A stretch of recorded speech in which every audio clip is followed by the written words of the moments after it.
శాంతి నిలయం ఉన్న పుణ్యభూమి అనంతపురం జిల్లా.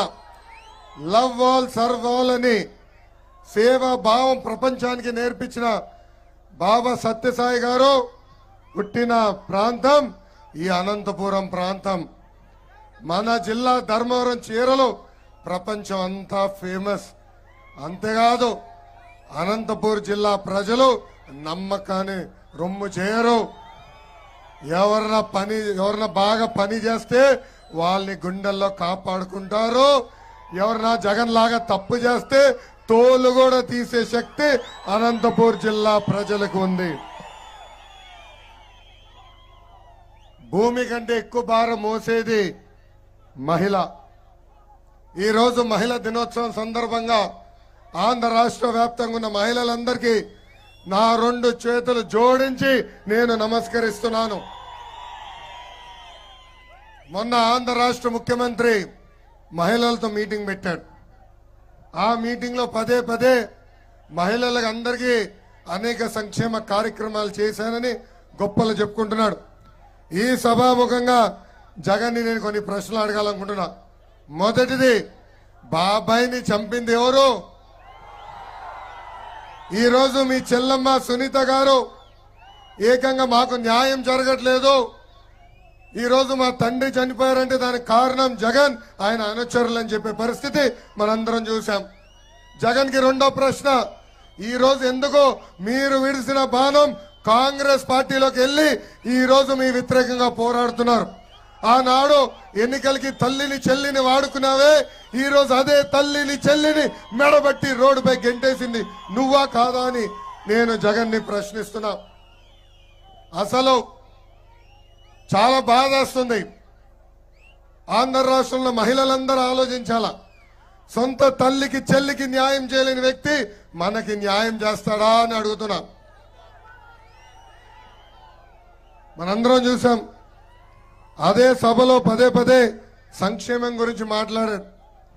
అసలు భారతదేశానికి సంక్షేమం పరిచయం చేసిన వ్యక్తి విశ్వవిఖ్యాత నట సార్వభౌమ స్వర్గశ్రీ నందమూరి తారక రామారావు గారు. 2 రూపాయల కిలో బియ్యం తీసుకొచ్చిన అన్న ఎన్టీఆర్.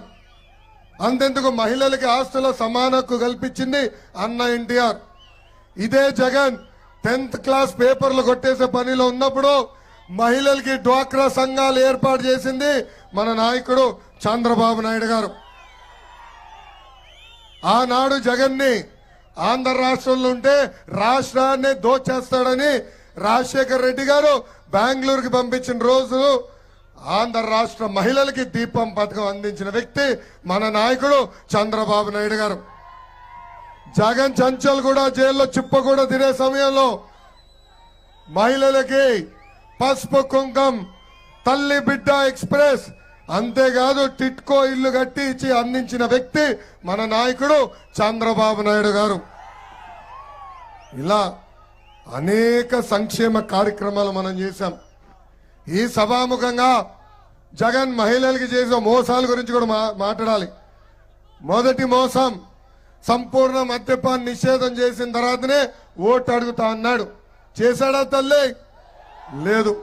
రెండో మోసం, 40 సంవత్సరాలు నిండిన 45 సంవత్సరాల వయసు నిండిన ఎస్సీ ఎస్టీ బీసీ మైనారిటీ మహిళలకి పెన్షన్ ఇస్తా అన్నాడు. ఇచ్చాడా తల్లి? లేదు. ఇంట్లో ఎంతమంది బిడ్డలుంటే అంతమంది బిడ్డలకి అమ్మ ఒడి ఇస్తా అన్నాడు. ఇస్తున్నాడా తల్లి? ఇంకా 4వ మోసం, 30 లక్షల ఇల్లు కట్టి మహిళల పేరుతో రిజిస్టర్ చేస్తానని ఆనాడు హామీ ఇచ్చాడు. ఈ సభాముఖంగా అడుగుతున్నా, మన నియోజకవర్గంలో కనీసం 300 ఇళ్లన్నా ఈ ప్రభుత్వం కట్టిందా? కట్టలేదు. ఇది ఈరోజు ఈ సైకో జగన్ చేసిన మోసాలు. పాదయాత్రలో అక్కా చెల్లెల్ని కలిసా. వాళ్ళు పదే నేను ఒక విషయం అడిగారు. అన్న, మేము బాగా చదువుకోవాలనుకుంటున్నాం, కానీ పై చదువులకి మేము ఇబ్బంది పడుతున్నాం అని చెప్పారు. అందుకే ఈరోజు నా తల్లి భువనేశ్వరి అమ్మ కళలకు రెక్కల పేరుతో ఏకంగా ఎవరన్నా ప్రొఫెషనల్ కోర్సులు చదవాలనుకుంటే వడ్డీ లేని బ్యాంక్ రుణాలు మన ప్రభుత్వం ఏర్పడిన తర్వాత ఆ అక్క చెల్లెలకి అందిస్తామని ఈ సభాముఖంగా నేను హామీ ఇస్తున్నా. అమ్మా జగన్ని చూస్తే బిల్డప్ బాబాయ్ గుర్తొస్తాడు. మన సినిమా చూస్తాం కదా, బ్రహ్మానందం గారు స్పీడ్గా బిల్డప్ వేసుకుని వచ్చేస్తారు. అలా జగన్ కూడా బిల్డప్ బాబాయ్ లాగా వస్తాడు. ఒక ముఖ్యమంత్రి ఒక సభకి వెళ్తే ఏం మాట్లాడాలి తల్లి? ఆయన ప్రజలు చేసిన మంచి పనులు చెప్పాలా. 5 సంవత్సరాల్లో ఆయన ప్రజలకి పీకిందేంటి పొడిచిందేంటో చెప్పాలా. అది చెప్పడు తల్లి. ఏ సభకి వెళ్ళినా చంద్రబాబు నాయుడు గారు చెప్ప ఒక పక్కన, ఇంకొక పక్కన పవన్ అన్న చెప్పడం.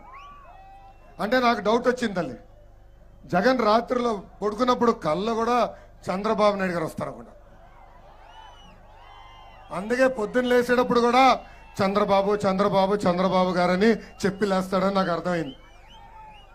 జగన్ని అసలు మోసానికి ప్యాంటు షర్ట్ వేస్తే అచ్చు జగన్ లాగా ఉంటుంది, అచ్చు జగన్ లాగా ఉంటుంది. జగన్ని చూస్తే నాకు గుర్తొచ్చేది కోడి కత్తి. జగన్ని చూస్తే గుర్తొచ్చేది బాబాయ్ గొడ్డల పోటు.